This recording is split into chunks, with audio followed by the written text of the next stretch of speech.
and contemporary heads of our syllabus is what we are handling. And though they are factual, they are quite significant, and I'll say easy one. If you just organize the information well, I don't have to, and this is what you can actually follow as your trick, if I can use that term. When you are preparing, which we are preparing for main by default, and when you are preparing for main, you are ultimately going to write an answer. And when you are writing the answer, you are not supposed to, as I said with relief also, you are not supposed to write ancient relief of India, that is say Azoic construct of India is entire peninsular plateau. You have given example peninsular plateau, entire peninsular plateau, and you are trying to detail out the characteristics. You are not supposed to write every fragmented unit. You will principally talk about, like I'll say Sahyadri. I may decide to ignore Balaghat, Harishchandra and Baba Budan Hills. But when it is for prelims, then what you ignored, like you ignored Baba Budan Hills, or you ignored Balaghat and Harishchandra, and that comes up in your choices of answer. So prelims is basically where you need to develop out more comprehensive understanding of the factual things. Main, you still have got the possibility of manipulation. I'm not recalling the name of the plant, gone, blank. Sometimes it happens to all of us. So I can write etc. after writing two names. This manipulation I can do in main, but I cannot do this in our prelims. So you have to be very cautious that the bulk of information that we are handling can be graded to ease our burden. That is the reason I was strongly insisting, be clear and learn it right here in the class, that which are the locations that identifies with which biome, or how do we categorize the biogeographical zones or biotic realms of India. If that categorization is done and I can overlap that with the stamps classification, I have learned. Now I have to remember a few things as specimens, as plants. That is what I'll do gradually. I'm not into the complete repetition mode. We are learning 2 out of 3 flagship laws that regulates functioning of the nodal ministry, Ministry of Environment, Forest, Climate Change. It is Forest Conservation Act and Wildlife Protection Act. Why these are selected with this block of the study? Because when I'm learning Indian vegetation and forest resource, I need to be aware of what are we doing to conserve it. And when I'm learning about the wildlife under biomes or biotic provinces of India, I need to be aware of what are the things that we are doing to conserve our wildlife as well. Because these are the heads that will eventually not be having any logical sense for us to discuss. So we are managing our forest resource under Forest Conservation Act, which has got 6 constituents. I'm not repeating. Can you tell me the oldest constituent? Listen to my question. Forest Conservation Act has got 6 constituents to it. The oldest one is COMPAS. Compensatory Afforestation today is Compensatory Afforestation Management and Planning Authority.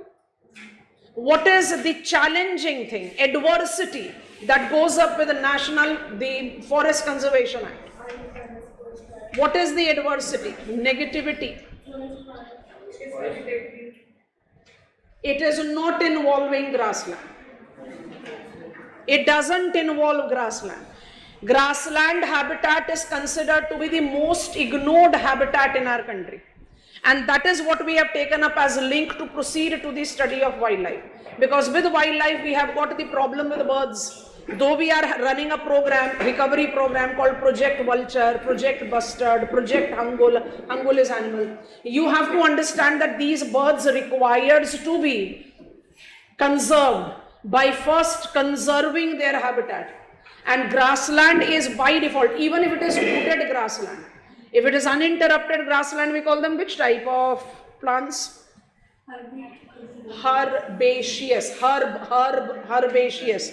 We call them herbaceous plants. Herbaceous plants are very different type of plants, and they cannot be treated synonymous to. Forget about trees. They cannot be treated synonymous to bushes or thorny, arid bushes, or otherwise the general bushes. I am very unique. I have got unique problem. I have to have unique solutions to it. And that is the reason grassland habitat is one of the most depleted or destructed or neglected habitat of our country. This is what we have added as a practical challenge, which is not even given recognition. What is the challenge that has been given recognition in the Indian State Forest Report? Forest fire. Forest fire is truly the challenging thing that has been applied in India, and that is the reason we said IFMS has to be with much more practically mobilized kind of capacity, because FSI, Forest Survey of India, sensors have recorded 177% increase in the forest fire incidents. Of course, it has to do with the impact of climate change, but climate change is inevitable. It is something which is real. We have to adapt to that. So this is something that is problematic. We have not considered the most challenging thing highlighted in the forest report as truly challenging. And what is that? Decrease in the green cover in northeastern region. We are not considering it to be the real challenge, because northeastern region have started mobilizing quite long due economic growth momentum. So there will be some diversion which will result into some decrease in the green cover. That is absolutely fine. Forest conservation and grassland as box item kept aside. We are dealing with Wildlife Protection Act 72. Wildlife Protection Act aims at generating integrated wildlife habitat and involves threefold objectives. Objective 1, support to protected area. Protected areas in our country as per 72 Wildlife Protection Act was only two types: national parks and wildlife refuge. Now we popularly call it wildlife sanctuaries as it is called in world, but the name that has been implied in our official documents is wildlife refuge. 2010 Wildlife Protection Amendment Act have added two more categories of protected areas in our country: conservation and community reserves. Combining all of them, we are having approximate 5% of the total geographical area that is devoted to protected area. What is meant by support to protected area? What is the kind of support that the nodal ministry is providing to protected area? If it is one-time expenditure, easygoing expression, technical expression, non-reoccurring item, then every protected area is entitled to 100% union government support.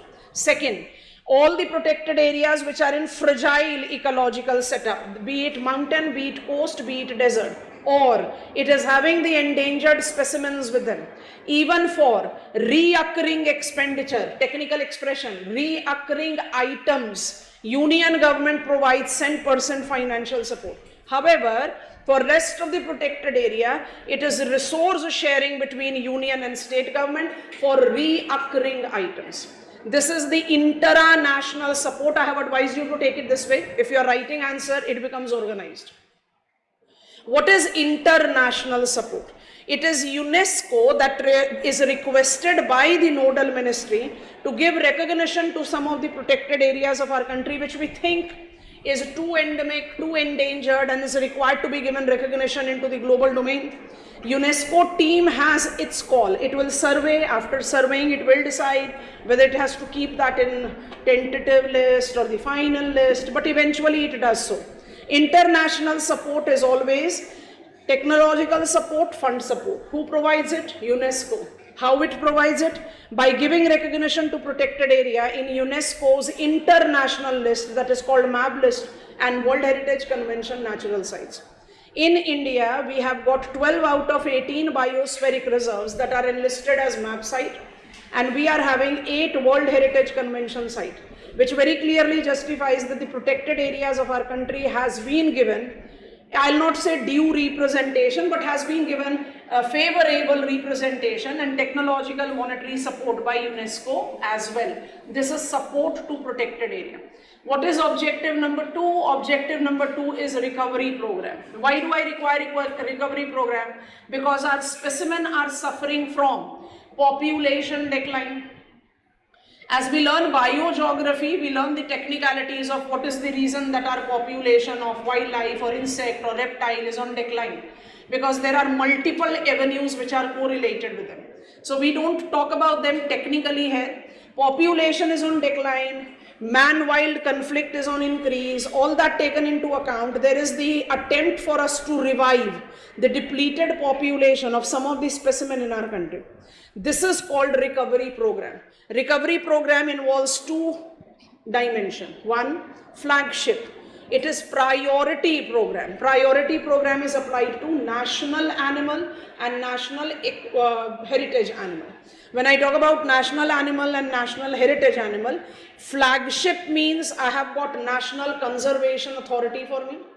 Flagship means WWF is supporting me. Flagship means we are having the priority towards its recovery. But as I try to specify tiger versus elephant, Project Tiger incorporate larger number of tiger reserves than elephant reserves. This we can imply as geographers because it is related to spatial dimension. Why tiger is a national animal and elephant is not? For me to qualify as a national animal, I must have national presence. Elephant is the dweller that is typical to wetter habitat. And that is the reason I don't need to go by the absolute number writing. This is not advisable because it is union government that is recognizing, state government has given recognition, union government is still awaiting for the list. There are many controversies which goes there. So I have asked you not to go with the number, but yes, tiger reserves are any day lengthier, bigger in list compared to elephant reserve.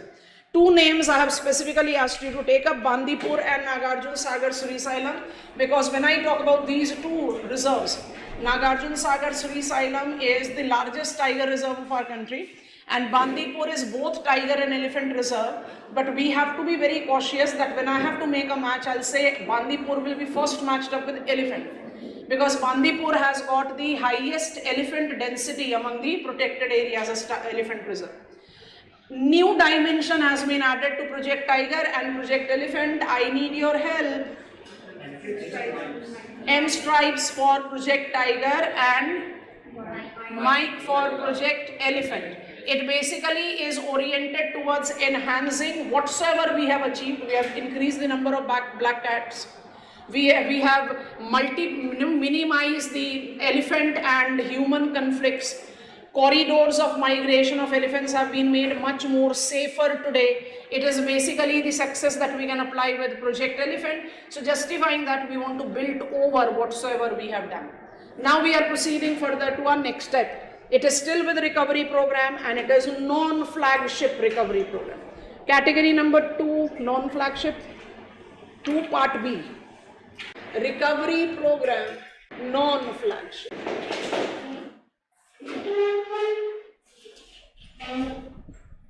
Quick pointers. The non-priority recovery program incorporate big range of heterotrophs, though with prominence of animals. There are 21 different non-flagship. There are 21 different non-flagship recovery programs mobilized in the country. Next point. 1, 2, 3, 4, 21 writing doesn't make much sense.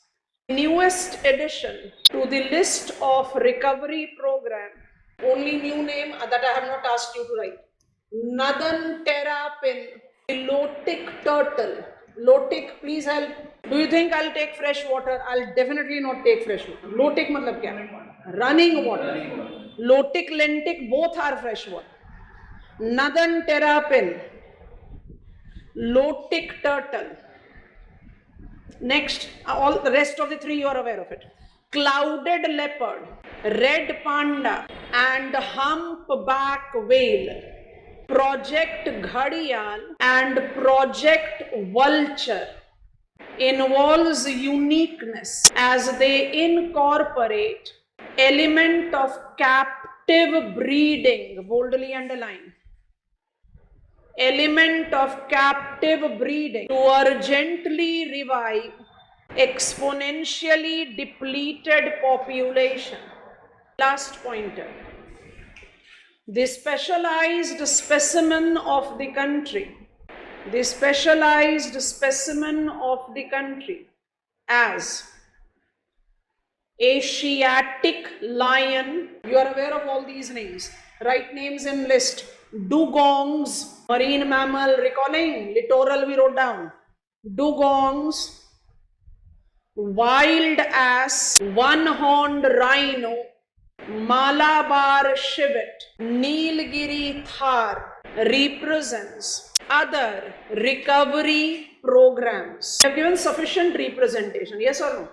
I have not listed 21 because that doesn't make sense. So how we have demarcated, there are non-flagship recovery programs running in our country. How many of them are applicable today? 21. How we have graded the information, 4 of them are the youngest addition to the list. Which are they? Northern terrapin, humpback whale, help, clouded leopard, red panda. So 4 new, we are aware of their habitat, we can write these 4 new. Then we have added 2. Project Ghadiyal and Project Vulture. Vulture will come up again into our reference of the study. I have purposefully not asked you to write bustard because India has got 4 different varieties of bustard.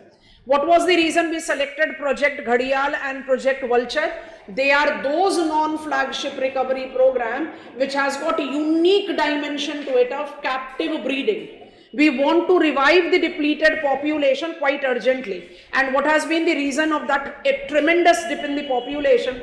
It is that we have surpassed their resilience altogether.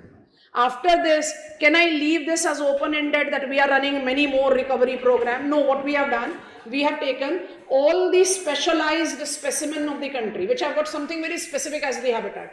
So whether it is Asiatic lion, gir, whether it is Nilgiri Thar or Malabar hornbill, or it is dugong that is identified with the littoral areas, one-horned rhino that we have learned with the Brahmaputra basin, we are having a recovery program running for them. So it becomes easy for us to make some sampling where examiner will not find it that I have created my answer as encyclopedia. 1, 2, 3, 4, 21 numbers I am giving. I am not doing that. I am giving examiner simple major representation of the 21 items also. So these are non-flagship. Captive breeding is that you are trying to create artificial conditions for breeding of Ghadiyal and Vulture so that there can be the population increase because there have been tremendous decline in the population. First I have to complete Wildlife Protection Act, then only I can add. So can you remind me the third objective? Perfect. Third objective is for us to pen down.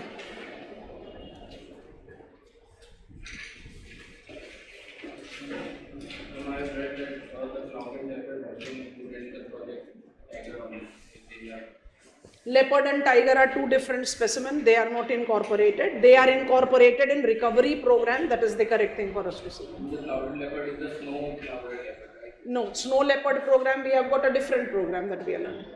Clouded leopard is the dweller of Purvanchal or northeastern region, and snow leopard is the dweller of taiga forest. We are having one of the recovery program for snow leopards. Objective number 3 now. Wildlife Protection Act also aims at ensuring, it doesn't give us much factual thing. Wildlife Protection Act also aims at ensuring protection and welfare of wildlife outside protected areas. Break this statement and write. It essentially involves the provisions. It essentially involves the provisions of minimizing man and wild conflicts, break this statement, along with ensuring safe passage for migratory specimens. Pause down.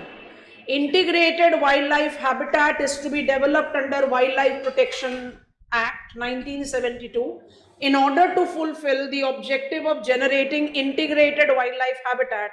Wildlife Protection Act 1972 works with threefold objective. 2 objectives gives us something much defined to talk about, so we have talked about it. And the third one is not much specified, but it can be justified with 2 important things. Why purposefully we have written minimizing man-wild conflict, because it is increasing in its number. And number 2 by default is safe passage, because India is a signatory of CMS. And I opened the image of CMS just few minutes back. I'm just coming to this. Convention on Migratory Specimen. I need to ensure that the migratory specimen are being provided with the safe passage in their migratory corridor. Because we can have possibility that the migratory corridor is traversing through human habitation. So these are the important avenues of ensuring welfare and protection of wildlife outside protected area. If it is within protected area, by default we have got the provisions to safeguard them. This is Wildlife Protection Act. And now we are taking the tail ender purview to it. Box item begins. The birds, Indian State of Birds Report. I'll open that newspaper clipping. Box item. Indian State of Birds Report. This is the heading of your box item. Underline it, point number 1. I want you to see the source, and that is the reason I am zooming it up. Can all of us notice?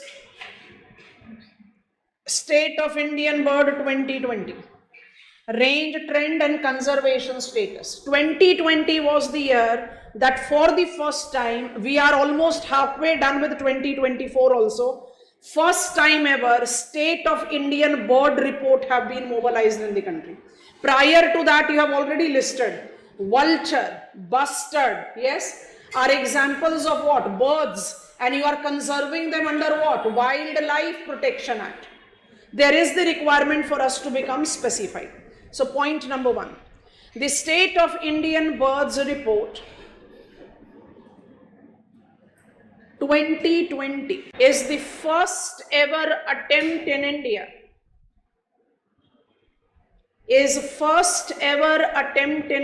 to identify birds to be different specimen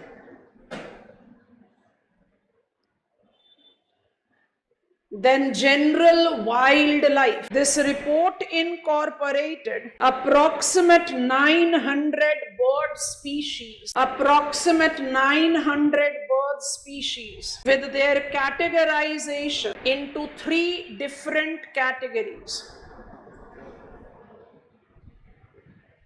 First, create it as ABC. 3 categories. A, species of high concern,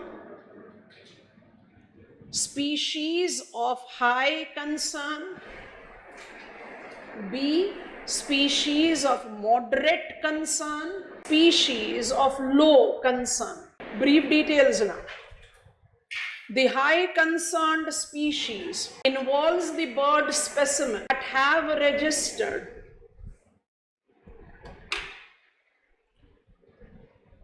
tremendous decline in their numbers and continues to. Next pointer. This category incorporates bustards, boldly underlined, and vulture, boldly underlined, as prominent specimens. Next pointer.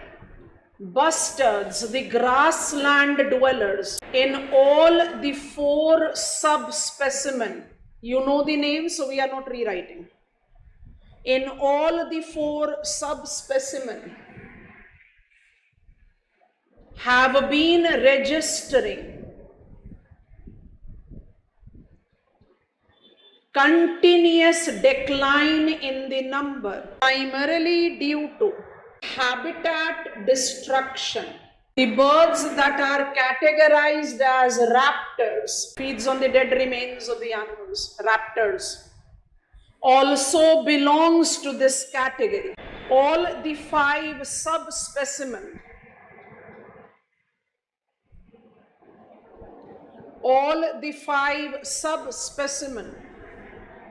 applicable to India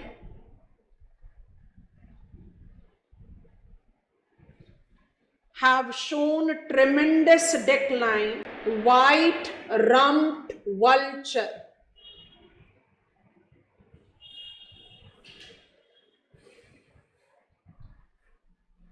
have projected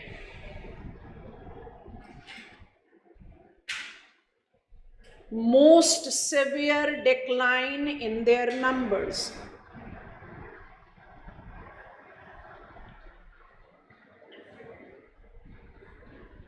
In box, write down the other 4 subspecimen as well. Indian vulture, Egyptian vulture, Griffon vulture and red-headed vulture. Indian vulture, Egyptian vulture, Griffon vulture and red-headed vulture. Put these names in box. Last pointer.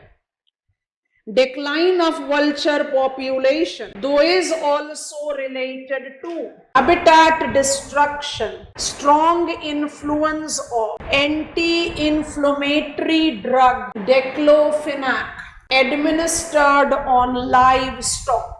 Pause down, class. I can show you the clipping of the newspaper because it is very hazy, so that is the reason I am zooming it up. After zooming up, it becomes easier for us to see.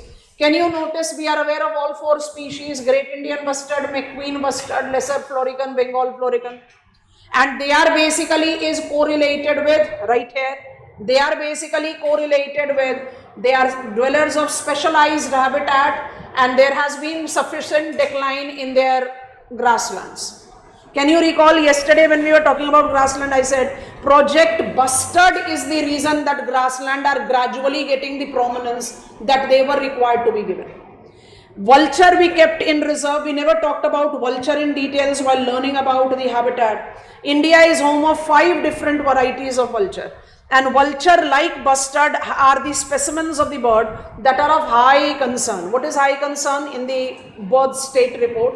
Those bird specimens that are showing continuous decline in their population for long term and are declining even today. Reason for decline of vulture is also habitat destruction. But the principal reason is diclofenac, because these are raptors and they are feeding on the dead remains of livestock. Because they are getting on what is called bioaccumulation, biomagnification. As vulture feeds on these livestock remains, which has got the residue of diclofenac, it is surpassing the resilience of vulture. Vulture are converting bald, they are converting blind, they are terminated of their reproduction capacity, they are basically decreasing their life expectancy. Nutshell, exponential decline. And please see this graphical representation. And this decline has been applied with all the vulture. The maximum decline has been of white-rumped vulture. That is the reason I asked you to write it the first. So all the variety have registered decline. This is category 1 that has got more than 100 specimen. But these two are the grave concern because their decline is precisely not with us. Vulture and bustards have registered decline to the tune of 80 to 90% of their original population. So they are of the grave concern to us. Now we are getting on to part B, which will take us to the other infographics, and that is how we create out the information. Specimen of moderate concern. Anti-inflammatory drug, Sadasib. Specimen of moderate concern.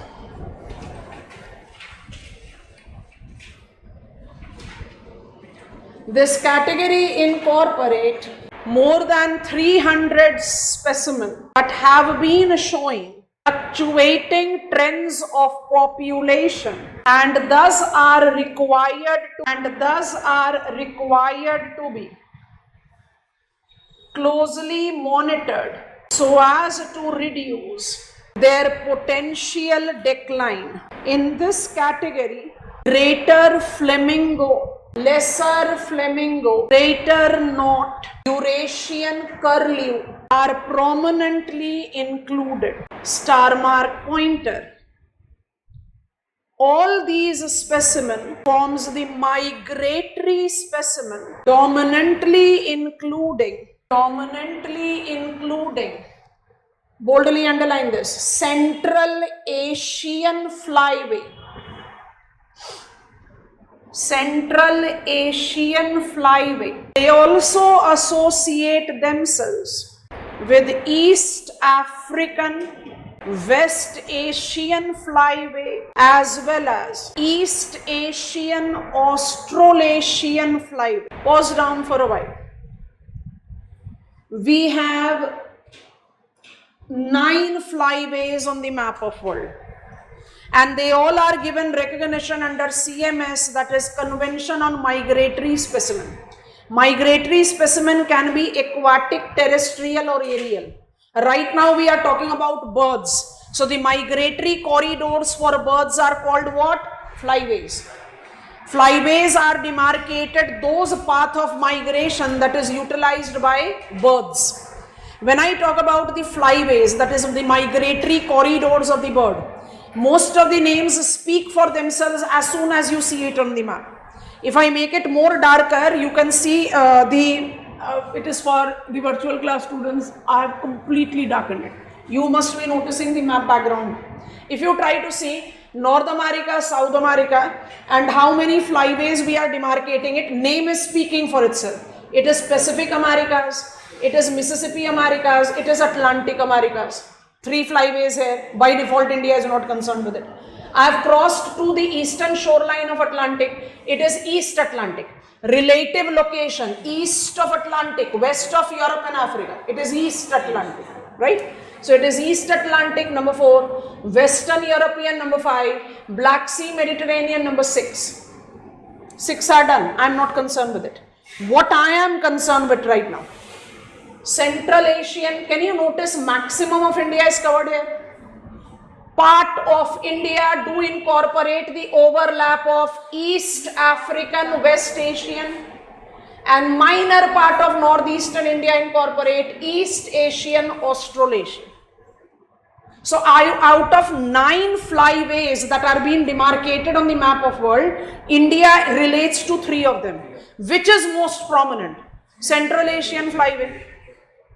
Moderate concern, species of moderate concern are identified to be involving the birds like great knot, Eurasian curlew, flamingos, lesser and greater flamingo. They all are migratory specimen, and they belong to which flyway of migration? Dominantly Central Asian.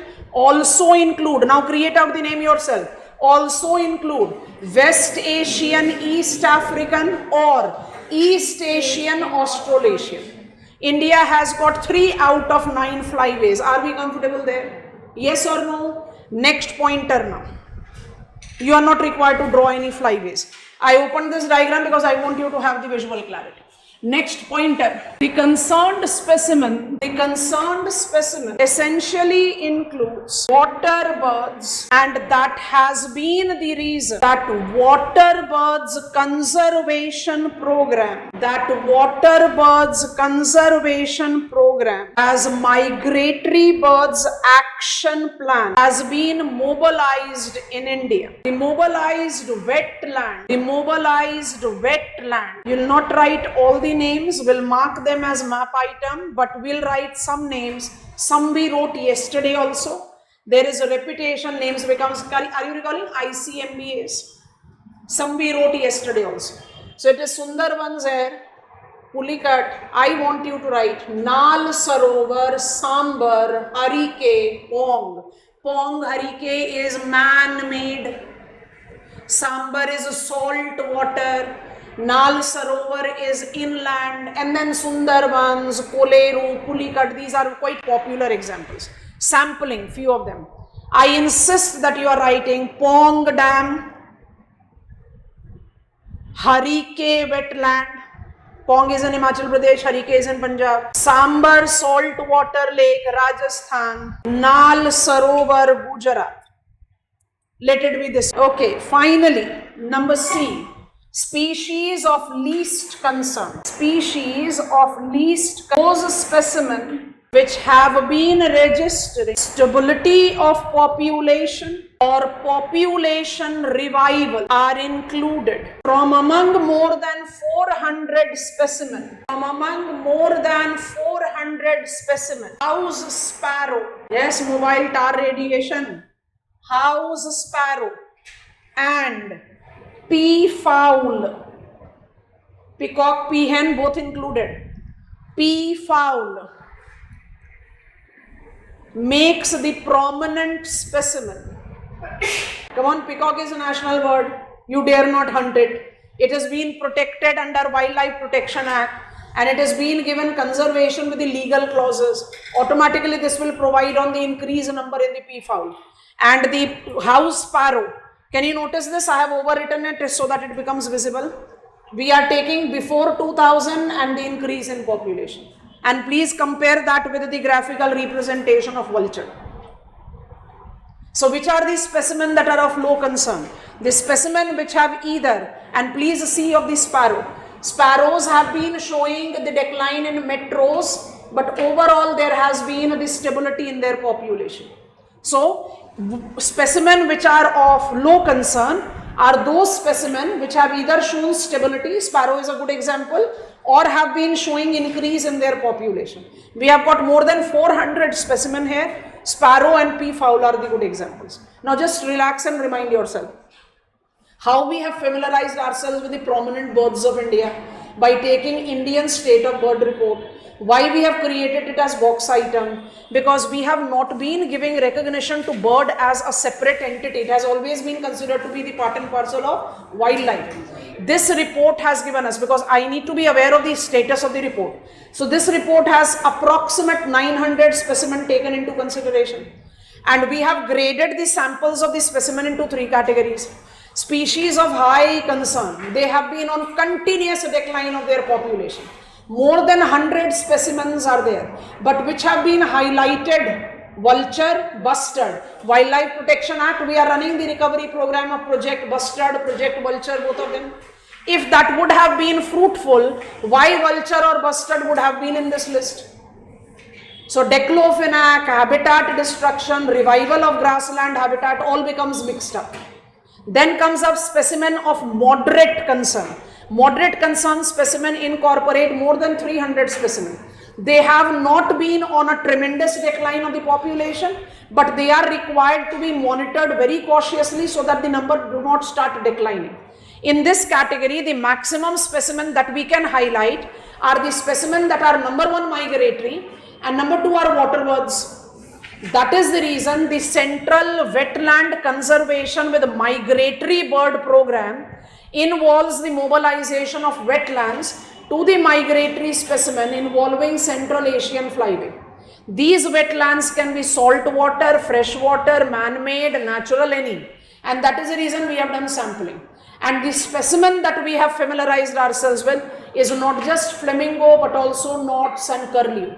So I have enriched my knowledge about Indian birds. And then comes in low concern specimen, more than 400. Either they have stabilized their population or they have been increasing in their population. So we as of now are not much to be worried about.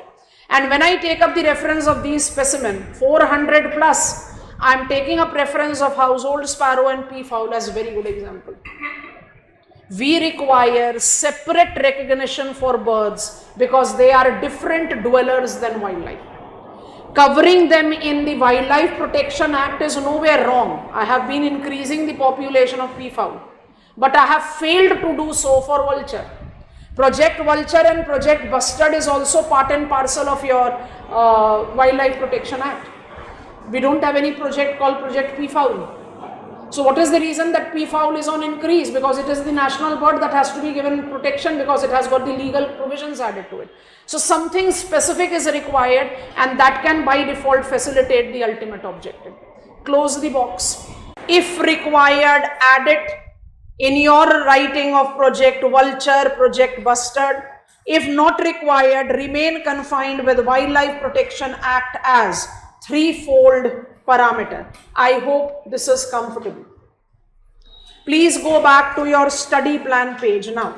Every previous year questions that we attempted to solve, we have noticed that it is always attached as write note on relief and structure of certain physiographic unit. So number 1 benefit or number 1 objective that we are fulfilling beginning up with this topic of our syllabus is that will complete our understanding of structure, because our topic of syllabus also reads structure and relief. I am not aware of structure as of now. Number 2, I can have direct question from geological structure, and very interesting fact, question on Deccan Trap, which is a geological structure, has been asked more numerous time in your general studies paper than optional paper. I can encounter the question on write the characteristics, economic significance of Archean system, Purana system, and etc. It is by default the direct question potential. And number 3, as our study plan has given us the understanding, as I learn geological structure, I am by default learning what is technically called economic geology, which stands for relief features are made up of rocks and rocks are made up of minerals. Some minerals you are aware of economic utility and you are always in look for them. As I try to learn the geological formation, I can make sense with why Damodar Valley or why Hasdo Valley, I hope you are recalling them, why Son Valley are the coal bearing stratas of our country as bituminous, and why Kalakot in Jammu and Kashmir is the only anthracite coal bearing strata of our country. Why it is so that Chota Nagpur, the Singhbhum Craton and Maharashtra Plateau, which is also cratonic block, when is compared, Chota Nagpur Plateau, NCERT also says, is Ruhr Valley of our country. Ruhr is the tributary of river Rhine. It is in Germany. And Chota Nagpur Plateau is called Ruhr Valley of India because Ruhr Valley in Germany, it has its extension in neighboring France also, is a hub of metallurgical industry. And so we have in Chota Nagpur Plateau region because it is adobe of metallic resources. So three things we are learning together, class. So information bulk and load of learning by default will be there. I am learning what are the geological structure classified for India because Indian crust have been existing since the origin of the earth's crust. Our crust is existing since 4,000 million years ago and thereby is incorporating multiple imprints of the development. Number two, it will be facilitating the mineral and energy resource distribution. And number three, our requirement. I am encountered with the question which is asking me to write note on relief and structure of Himalayas. I know relief, but I don't know structure. Write note on relief and structure of peninsular India. I know relief, but I don't know structure. So I'll be completing that also. So these three things we are trying to handle. How do I define geological structure? It goes like this, understand. And let it look as bulky, as difficult as possible in the beginning. You are making it so easy and so convenient that just you have to give me few hours. Today, tomorrow, it will be at ease. But you just need to have patience and confidence that yes, I'll be learning it. I've managed everything so far. Why I'll not manage geological structure? If you have copied it down, you'll give me go ahead. Now, drop your pen and try to visualize. You have to apply your knowledge of relief. Indian crust marked up its genesis some 4,000 million years ago as original cooling and solidification of the crust. What was the name that we have given to that crust? Craton or shield. Where do I identify that craton or shield in India? Peninsular Plateau. Can you recall this? I don't want to mess up with this. Can you recall this diagram of ours? Yes. This is how we learn. What is this? This is your Archean system. Oldest construct of the country. When it was constructed, it marked up its genesis some 4,000 million years ago. Is Archean system beginning 4,000 million years is okay. But till when it marked up its continuity? Because my flowchart is saying it has got two series. That means Gneiss and Schist should be older and Dharwad should be comparatively younger. So, nothing to write, class. Please listen and understand. When I talk about Archean system, you have already written in introduction, system is standing for the principal categories of geological formation. It marked up its genesis some 4,000 million years ago. We write it like this, MYA. And it marked up its continuity till 1400 million years ago. That means I certainly cannot correlate it with the cooling and solidification. If 4,000 million years ago cooling started, it would have taken 1,000 years, what more than that? So there are two series that are demarcated for it. How do I apply it? Be very cautious. Because you are learning geological structure, so these terms you should be aware of. It goes with one of the principles that we follow in geomorphology. It is called superimposition. Imagine Imagine, I'm taking up 3 stratas. Strata 1 my palm, strata 2 the remote, strata 3 my another palm. What is principle of superimposition states? It states that low-lying strata will always be older than overlying strata. So my remote will be younger than my left palm and my right palm is younger than remote. This gives you relative age of the geological formation. So lower means older, upper means younger. Is that comfortable? Okay. Now when I take Archean system, the oldest geological system of our country, it marked up its genesis with original cooling and solidification of the Earth's Indian crust. Original cooling and solidification 4,000 million years, marked up its continuity till 1400 million years, is divided into 2 series. Careful. A, lower Archean, gneiss and schist series, lower, older. I hope you are understanding. And what is B? Upper Archean. I'll make you write it like this and then it should not be confusing for us. What is lower Archean? Older. That means lower Archean should be associated with original cooling and solidification. If I have cooled and solidified to develop the crust, what should be my characteristics? From Malwa Plateau to Bundelkhand, Chota Nagpur Plateau, Far Eastern Upland, Western Ghats, Eastern Ghats, Maharashtra Plateau, Southern Hills. What they should be? Because when I was in the molten state and I eventually cooled and solidified, I'll be developing igneous rocks. Lower Archean 4,000 million years ago developed as igneous rocks of country. Igneous rocks are commonly identified with 2 types, and I have to give you this introduction. Granite and basalt. Granite and basalt are the 2 prominent examples of igneous rock. My lower Archean is nothing but originally cooled and solidified crust.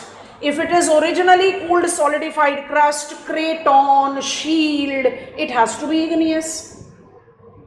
And which are the common igneous rocks? It has to be granite or basalt. It was 4,000 million years ago. Today, it is no longer granite basalt. It has been subjected to immense metamorphism, distortions, burial, erosion. Do you agree to this? What is the name that we have given to this series? Gneiss, metamorphized form of granite, schist, metamorphized form of basalt. What is lower Archean? Not igneous any longer. They are metamorphized basement rock, basement of the building, basement of geological formation of our country. If gneiss and schist, originally what? Granite and basalt. One more thing we have to add, nothing to write class. If basement, gneiss and schist of today, or originally granite basalt would not have formed. Going back to your flowchart. Dharwad, Kadpa, Vindhyans, Haimanta, Gondwana, Deccan Trap would not have developed. You forget about every other thing. This is applied with Maharashtra Plateau? Yes, no? Yes. Gneiss and schist series is applied with Maharashtra Plateau. Come on, virtual class, give me go ahead. What it is known today on the map of country and world? If this would not have provided the base, how the Deccan Trap would have evolved?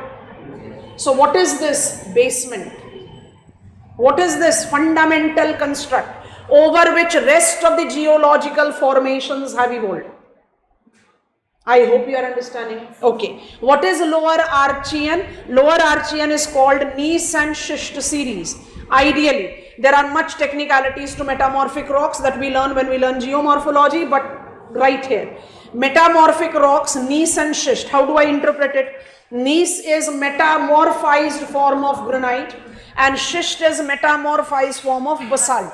Originally, I developed as cooled and solidified crust. I was igneous. Today I am no longer igneous, I am metamorphic. So I'll not be called granite basalt, I am called gneiss and schist series. I think this much is comfortable. The second thing that you have to remember, again to my diagram. When I developed in all this area. 4,000 million years ago, I was granite basalt. Today, this area is being occupied by, I'm just taking the name that is easier for us. What is Maharashtra Plateau, Malanads of Karnataka? What is Malwa, Bundelkhand today? Deccan Trap. It has trapped all the earlier geological formation. I go to Maharashtra Plateau. Will I be finding gneiss and schist series? No, it is buried. It's buried. It is no longer available on the surface. So it do provides the basement rock. It do provides more than 2/3 of Indian peninsula coverage, major part of Indian plateau region, but its surface appearances is no longer identified with this distorted inverted triangle. Can you remind me which were the relief features of Indian peninsular plateau which we said are true craton or shield even today? Singhbhum craton, that is Bastar craton, Bangalore Mysore plateau, southern hills, far eastern upland, yes or no? That means today when we talk about the Archean base, it is this white distorted inverted triangle, but it is not having its surface projection completely today. Which are the areas where they are marked to be present on the surface even today? That I go to field and I'll say this is gneiss and schist series. This is lower Archean. Yes, it is implied with part of Bundelkhand craton and part of Singhbhum craton. Very small. Not all Chota Nagpur plateau. Reason, what are Dharwad series? Upper Archean. Which type of rocks they are? Oldest sedimentary rocks of our country. What are sedimentary rocks? Sedimentary rocks are rocks that are developed by the sediments, broken rock material of the existing rock. So kindly go back to the formation time of Dharwad. Which type of rocks were present in India? Granite basalt? No, that time it was not gneiss and schist. That time it was granite basalt. Granite basalt disintegrated. Disintegration created rock sediments. These rock sediments were somewhere deposited. That deposition, eventual cementation, compaction created Dharwad series. What is Dharwad series? Upper Archean. How it is distinguished from lower Archean? It is oldest sedimentary rocks of our country. Sediments are broken rock material. This is my marker. Say it is made up of iron. It has got rich compositional constituent of iron. I make it broken into finer textured, numerous material. Will each of that sediment not be rich in iron? Yes or no? If my parent rock is iron rich, broken rock material will also be rich in iron, and that broken rock material, when is eventually cemented and compacted to become sedimentary rock, will that sedimentary rock also not rich in metals? We have selected iron as our choice. So be very cautious. Something technical I am asking you to learn now. Dharwad is sedimentary strata that is developed over lower Archean. Why I have purposefully started selecting lower Archean? Because we have to understand that when Dharwad was getting developed, our lower Archean was not gneiss and schist. It was granite and basalt. Today I call it gneiss and schist because 4,000 million years have passed by. Are you understanding it or not, class? I take support of my school atlas, though it is not giving me the true shape, but it will give me the platform. Imagine, this is my gneiss and schist base. Originally, it was granite and basalt. Over this granite and basalt, developed two sedimentary stratas of our country. One is Dharwad, that is attaining its name from Karnataka. So, in our peninsular plateau, Karnataka towards west. And one is Kadapa, which is attaining its name from Andhra Pradesh, east. Dharwad is only in Karnataka, I am not saying. Kadpa series is only in Andhra Pradesh, I am not saying. But they are attaining their name from these locations. So Dharwad is a place in Karnataka, Kadpa is place in Andhra Pradesh, and we are attaining these two series name from these two locations. So it helps us in visualizing, so kindly visualize. Writing will not take much time, please visualize. My base is called gneiss and schist. It was originally granite and basalt. It paved way to the sedimentary stratas. Older sedimentary strata is called Dharwad. Comparatively younger sedimentary strata is called Kadpa. Dharwad is oldest sedimentary rocks of our country. Kadpa is also sedimentary rock, but it is comparatively younger. Now, when I was developing, who am I? I am Lower Archean. Back to my base diagram. All these green dots with the distorted, inverted triangle. When I was developed as the original crust of India, as Lower Archean series, as granite and basalt, I was subjected to swift cooling. So something technical, please be cautious and understand. When the crust is getting cooled, it by default will be readily escaping the trapped gases. Escape of trapped gases enhances the pace of cooling. In the process of development of Earth's crust, thus Indian crust, there was the differential pace of cooling. Outer crust cooled down much more faster. Reason, it could facilitate ready escape of trapped gases, which actually generated our proto-atmosphere. Proto-atmosphere of protoplanet. So when I talk about the degassing and swift cooling, the process which is still operational in Earth's interiors, gravity transfer of heavier substances in and lighter substances coming towards the surface. This is called differentiation. That is the reason you all must be aware of. You don't need to be master of geomorphology to be aware of it. As I go into the interiors of Earth, Sial paves way to Sima and Sima paves way to Nife. Nickel and iron, silica magnesium, silica aluminium. Density goes on increasing with increasing depth. Why? Denser material, gravity transfer in, lighter substances towards the surface. This process is still operational and is called differentiation. Go back. When the original crust was cooling and solidifying, differentiation could not take place effectively. Reason, cooling was much swift.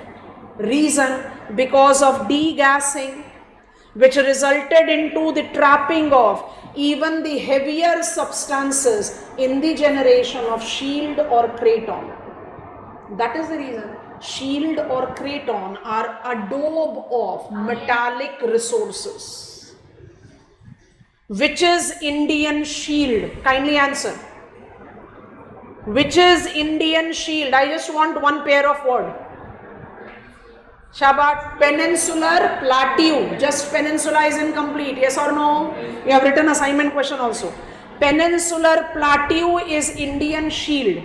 Indian shield is today called Lower Archean. Lower Archean is given the name gneiss and schist. That means it is no longer in its original form. It has got metamorphized. If it has got metamorphized, will it continue to be adobe of metalliferous minerals? No. It has lost its original characteristic. But deriving sediments from then granite and basalt, which was rich in metallic resources, developed Dharwad and Kadpa series are the adobe of metallic resources of our country. I hope you are understanding. So when I say Singhbhum Craton, it is adobe of metallic resources, not being Craton, not being Lower Archean, but being Dharwad. Some clarity or complete bouncer? Some clarity, 1 to 10, how much you have understood? Your goal post is 1 to 10. How much you have understood? 1, 0, 1, 2, 3, 4, 10. 5. Better. Excellent. बहुत समझदार हो, हमसे भी ज़्यादा समझदार. So it is 5, 6. It's perfectly done. Now carefully visualize and understand. When I was developed, this is my base. When I was developed, I was granite basalt. I was subjected to swift cooling. Swift cooling was facilitated by degassing. Degassing restricted sorting. Heavier could not get settled down. Thus I trapped even the heavier substances like iron and etc. Thus creating metallic, constituent, rich construct. I created the fundamental basement. Who am I? I am lower Archean. How I was originally formed? Cooling solidification. Which type of rock I will be made up of then? Granite basalt. But it happened 4,000 million years ago. Today, I am no longer identified with my original characteristics and thus I am named gneiss and schist. Over gneiss and schist, when it was granite and the basalt, developed Dharwad and Kadpa. Now you have to recall your gradient of Deccan Plateau because I want you to concentrate on Karnataka and Andhra Pradesh. Gradient of Deccan Plateau. Karnataka comparatively high elevated than Andhra Pradesh. Coastal plains were not there. You are taking Archean. Yes, careful. What is Dharwad? Oldest sedimentary. What is Kadpa? Comparative younger sedimentary. What is Dharwad? Sediments derived from then granite basalt. What is Kadpa? Sediments derived from then granite basalt. What is Dharwad? Adobe of metalliferous mineral resources. Ferrous, non-ferrous, precious, all. Iron ore, manganese, copper, bauxite, gold, silver, all. And what is Kadpa? Of course, adobe of metalliferous minerals, but with the transgression effectivity of C. Gradient. With the transgression effectivity of C. What is transgression effectivity of C? Recall Kayal's sea wave surfing and going back. Surfing and going back. Going back is called what? Backwash. Because it is this gradient. Here the sea waves are failing to surf. Here there was regular transgression effectivity of sea. Life marked up its genesis in aquatic habitat the first. When Dharwad and Kadpa is evolving, especially Kadpa, life was eventually very well evolved in aquatic setup. Mind it, I go back to my flow chart. If this ended 1400 million years ago, it marked up its beginning 1400 million years ago. 1400 million years ago, we had on the beginning of aquatic life form. Transgression effectivity of sea facilitated influx of dead remains of marine organism. That is the reason Kadpa is not just known for iron, manganese, gold, which Dharwad is also known for. It is known for dolomite, glass making sand as non-metallic acid. Limestone is cent% calcium carbonate. Dolomite has 45% of magnesium mixed with it. It can have up to 65% of calcium carbonate. So dolomite, glass making sand like non-metallic acids are associated with Kadpa. Are you getting it? Gneiss and schist series with Dharwad and Kadpa. It goes up in the continuity, Vindhyan can be added. But once we are done with these four, A, B, C, D, our burden will get over. I don't have to grill my brain. Thereafter it is just the factual details that you can easily handle. But here you have to visualize. And the visualization is that I was formed as granite basalt. Today I am gneiss and schist. So do I completely rule out? There is no economic geology that I associate with the gneiss and schist series. Essentially no, because it has got metamorphized, it is buried, it is distorted, it is eroded. But India is one of the leading producer of mica. Mica has got two commercial variety. One is called biotite mica, one is called muscovite mica. Muscovite mica's leading production area, any guesses? Come on, it is very popular, mentioned in your NCERT. Koderma mica mines belongs to gneiss and schist series. So what are the two things that we are learning? I have already given you quite big introduction. We are learning three things. We want to complete our knowledge of relief. Keep it aside. What are the two new things we are learning? We want to learn what is the geological structure, what is characteristics and where it is, and what is economic geological significance. So gneiss and schist series has got economic geological significance negligible, because it is no longer identified with its original characteristic. Name itself is saying it is metamorphized. But I can still match up it with mica. Open up map of Jharkhand and see Koderma. Sedimentary rocks are made up of sediments. Whatsoever is the compositional constituent of sediments, sedimentary rocks will be rich in that. Always remember, resources are not, they become. Every rock can have some content of iron. Have you reached Jharkhand? Jharkhand. और पीछे जाओ. Can you locate Koderma? Chota Nagpur, Hazaribagh plateau in between. Transfer it on neighboring political map. Located south of Hazaribagh plateau, north of Chota Nagpur plateau on political map. Koderma is reached. Don't be happy seeing Koderma. Highlight it and write why are you so happy seeing it.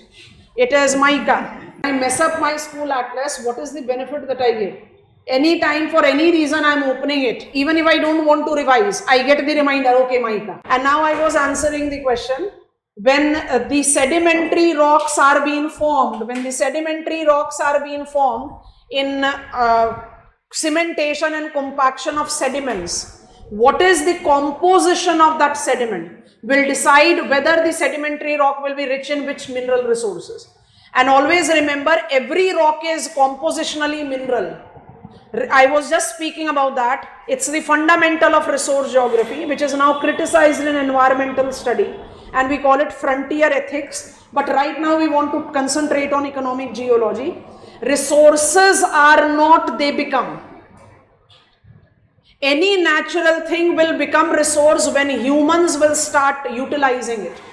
So every rock is made up of minerals. But can I exploit out mineral from every rock? No. There has to be commercially viable, extractable amount. If it is not, then it is difficult for me to actually exploit it. And when I take up resources are not, they become, you need to understand that all Dharwad, wherever it is identified, by default will be having that metallic rich constituent. But because till date we have not utilized it, I'll not count it in economic geology. Quoting example. Chota Nagpur plateau is par excellent geological formation of Dharwad. It is a adobe of metalliferous minerals in our country. Recall your knowledge of relief. Am I correct in saying that Chota Nagpur plateau has got discontiguous extension as Meghalayan upland Garo Khansi Jaintia? If it is structurally the same, Meghalayan upland Garo Khansi Jaintia will definitely be Dharwad series with rich metallic acid. But is Meghalaya known on the map of country as the big producer of metallic resources? No. Garo Khansi Jaintia are autonomous tribal district. Garo is Nokrek. Come on, protected areas. They are identified with multiple cultural, social, economic, environmental restriction. Let them be as rich as Chota Nagpur plateau structurally. Let them be technically Dharwad series. But they are not the example of economic geology. Are you understanding? We'll be learning two things together. What is the geological structure, where it is, part 1. And then what is its economic significance. Once I go to economic significance, my category 1 will automatically shrink. Because every Dharwad is not mobilized on economic geology. It is potential, tomorrow it can be, today it is not. This is how you create outbreak. Kadapa series is built on Dharwad series. No. Kadpa series is built towards the lower heighted area where there has been transgression effectivity of sea. Tharwa Sea and various houses all over India, like Wait. How all over India? Dharwad incorporate further development as what? Vindhyan is there, Haimanta is there, Gondwana series is there. So they are eventually evolving. See the flow chart. Apply your superimposition. Ideally, it is not going to be correct eventually, but ideally, A, B, yes or no? C, what? You are getting younger. D, E, that is the reason I have written it that way. Or just go with the system. Archean system paved way to Purana, then to Dravidian, then to Aryan. And that is how you have to take it up. Of course, we are not having presence of this one over the other. Absolutely. Not just because it has not developed that way, but also because I originally was developed, but part of me has got eroded. Yes or no? You have to understand that the things are dynamic and we are trying to go back in time to reconstruct how it would have evolved.